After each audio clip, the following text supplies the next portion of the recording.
후보자님께 질의하겠습니다. 후보자님, 2003년서부터 일정 기간 동안 NSC 상임위원장까지 이렇게 역임하시면서 국정원을 간접적으로 이렇게 살펴볼 기회는 있었죠? 예, 충분히 있었다고 생각합니다. 그때와 비교했을 때 지금 후보자로 내정된 지는 얼마 안 됐지만은 그때에 비해서 국정원 직원들을 보니까 한 20년 만에 보니까 어떻게 더 발전해 있던가요? 활력이 넘치던가요? 아니면 그때보다 좀 의기소침해 있던가요? 예, 사실은 그 당시 만난 뒤에 또 제가 국정원하고 관련을 가진 다음에 한 20년 지났습니다. 그런데 그 사이에 여러 가지 국정원과 관련해서 여러 어려운 얘기들이 많이 있어서 또 흔들리는 얘기도 있어서 국정원 직원들이 짧게 좀 부탁드립니다. 예, 수준이 어떨까 했는데 들어와 보니까 촉이 살아있다. 상당히 수준이 높았고 영향이 있다고 봤습니다. 예. 대단히 죄송한 얘기지만은 저는 좀 의견이 다릅니다. 그래서 몇 가지 여쭤보겠습니다. 국정원이 지금 4차장 체제죠? 그죠? 예, 3차장, 2차장이지만 예, 그러나 실제 네. 차관급들입니다. 차관급이 4분이죠. 왜 차관급이 다른 조직에 비해서 4명이나 된다고 생각하십니까? 국방부 같은 데도 1명도 안 되는데 저는 이렇게 생각을 합니다. 그만큼 업무가 복잡다기하죠. 네. 그러니까 어떤 원장이 오더라도 그 업무를 다 정통할 수는 그건 불가능한 얘기입니다.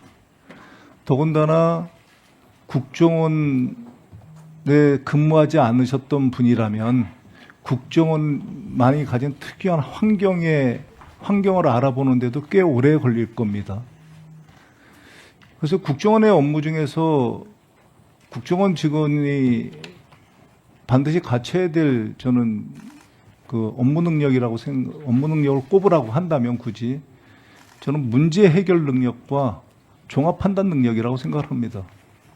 이 능력을 기르는 데는 후보자께서도 잘 아시겠지만 15년에서 20년 정도를 기본적으로 투자해야 되는 것들입니다.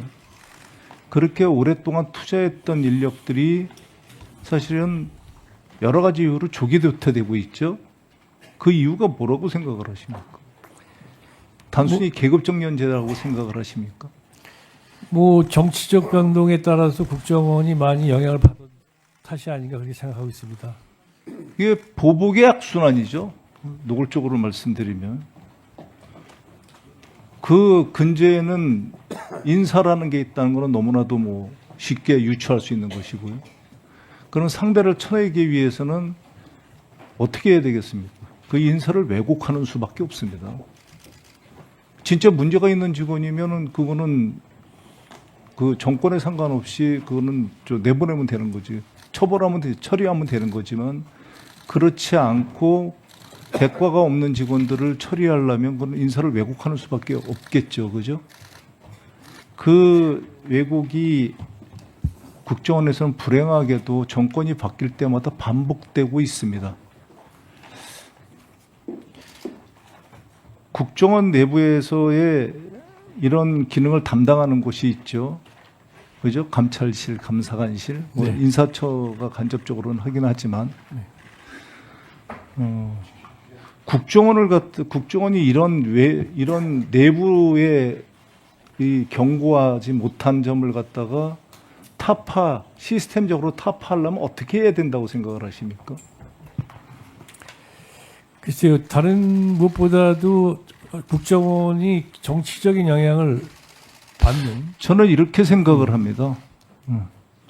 그건 인적인 요소고요. 네. 저는 시스템을 바꿔야 된다고 생각을 합니다. 어떤 문제가 생겼을 때는 반드시 시스템을 바꿔야 된다고 생각을 하는데, 국정원 내부의 감찰과 감사로는 이 시스템을 저는 못 바꾼다고 확신을 합니다. 국정원 지금 전현직 직원들이 저도 포함해서 들으면은 뼈아픈 얘기일 수 있겠습니다만 국정원은 자체 개혁이나 혁신에서 실패했다고 저는 생각을 해요. 그리고 이 시스템을 바꾸지 않는 한 이거는 반복이 될 거라고 저는 확신합니다. 국정원이 변하고 국민의 정말 정보기관이 되겠다는 건 매번 반복되는 얘기입니다. 근데 그 얘기를 지금 30년째 하고 있는 거거든요. 그게 저는 외부의 감시의 취약이라고 생각을 해요. 그래서 세계의 정보기관은 그러면 특별하게 우리나라보다 사람들이 선하고 그래서 그런 게 없느냐? 그렇지 않습니다. 그 외국은 이 외국 선진 정보기관은 이 점을 일찍이 간파하고 이미 1970년대부터 이런 기능을 갖다가 강화했죠. 그게 외부에 의한 정보 감시 체계의 두 가지 크게 들어보겠습니다. 하나가 정보감찰관제죠. CIA 같은 데가 이제 특징적으로 하고 있는데 외부에 의한 감찰 감사를 하고 그 결과를 대통령과 국회 정보위원장과 그리고 국정원장한테만 우리나라로 보면 국정원장한테만 보고하는 시스템입니다. 또 하나가 있는데 그걸 더 적극적으로 해서 아예 그 감찰관들을 국정원과 관계없는 우리 국정원이라고 비정하겠습니다. 국정원과 관계없는 기관에서 선발해서 감시하게 하는 기능입니다. 그 기능은 호주가 좀 대표적이겠죠. 또 하나는 백악관 그리고 우리로 얘기하면 대통령 비서실 직속으로 해서 정보 공동체를 형성해서 정보 공동체에 의한 그 행정부의 감사가 있겠습니다. 그리고 이제 대표적인 게 이제 정보위원회에 의한 감사겠죠. 이 기능이 원활하게 돌아가지 않으면 국정원은 앞으로도 지금의 이 문제가 반복될 거라고 생각을 합니다. 여기에 대해서 어떻게?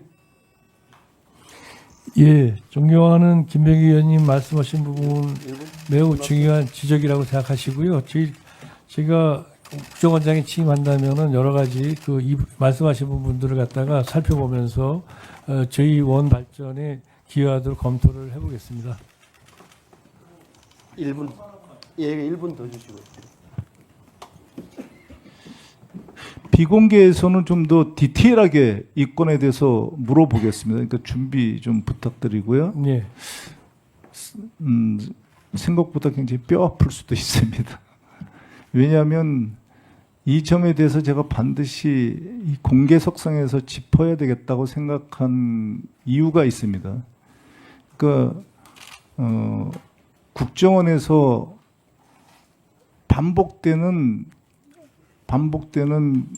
보안 누설입니다. 보안 누설. 또 하나는 그보다 훨씬 더 중요한 게 이 인사의 왜곡으로 인한 중요한 그러니까 능력 저하입니다. 사실 말씀하셨듯이 여기 보면은 NSC 책임자로 일할 당시에 국정원 정보 수집 능력을 강화했다. 저는 여기에 100% 동의합니다. 이게 원장님한테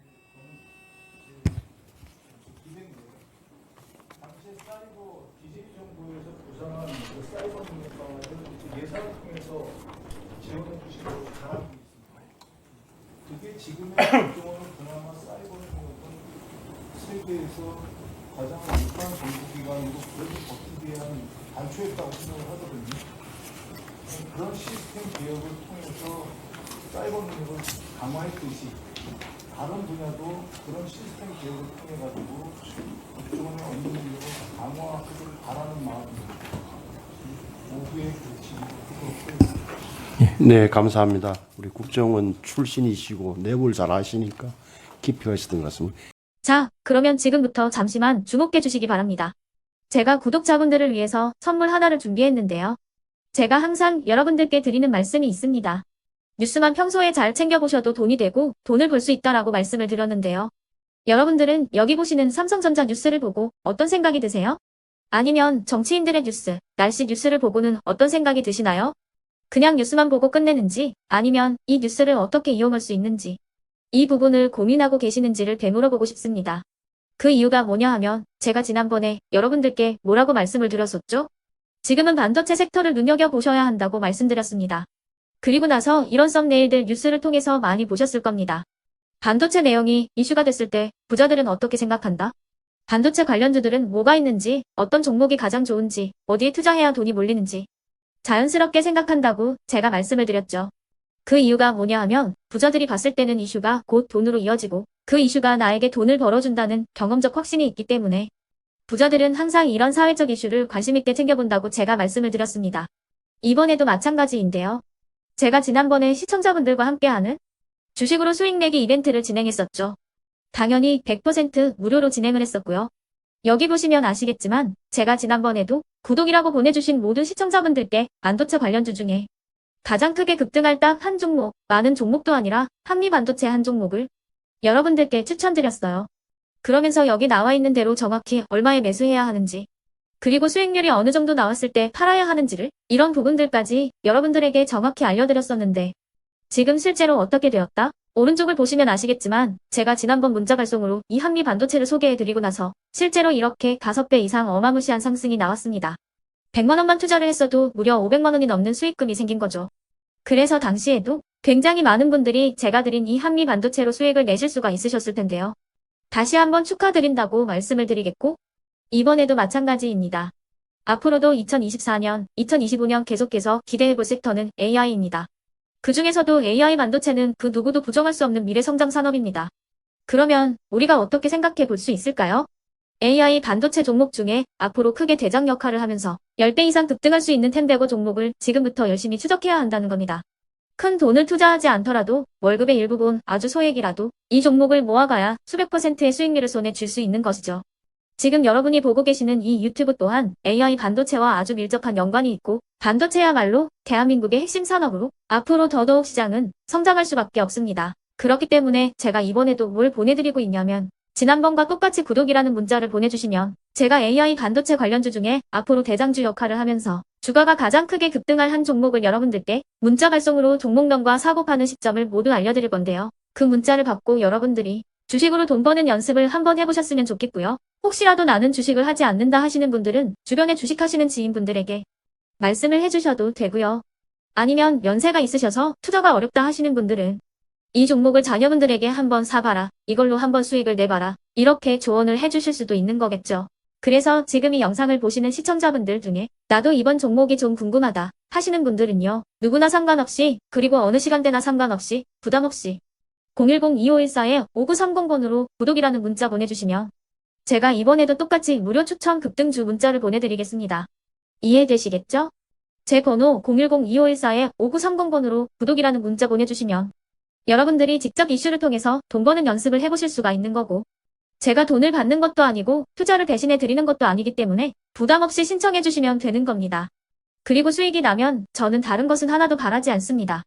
제 채널에 구독, 좋아요 한 번씩만 눌러주시라 이렇게 다시 한번 말씀을 드리겠습니다.